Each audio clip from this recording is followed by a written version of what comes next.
મારું નામ સાજીરા કપડવંજવાલા, આશા કર્મચારી છું મેં, ભરૂચ જિલ્લા સામની પીએસસી। આજ રોજ ગુજરાત રાજ્ય આશા કર્મચારી સંઘ ભારતીય મજદૂર સંઘ દ્વારા ભરૂચ જિલ્લા કલેક્ટર સાહેબની કચેરીએ અમે આવેદનપત્ર આપવા આવેલા છે।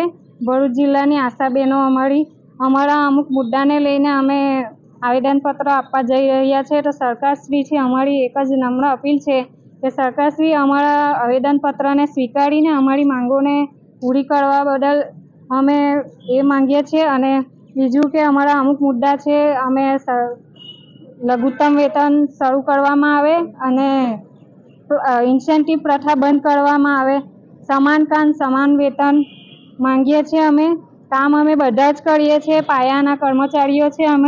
અમને સરકારે પાયાના કર્મચારી તરીકે નિયુક્ત કરેલા છે સરકારના અંદર, અમને કોન્ટ્રાક્ટ બેઝ પર લીધેલા છે। તો અમે એવું ઈચ્છીએ છીએ કે અમને પણ ફિક્સ પગાર પર લેવામાં આવે અને અમારી માંગોને પૂરી કરવામાં આવે। Thank you.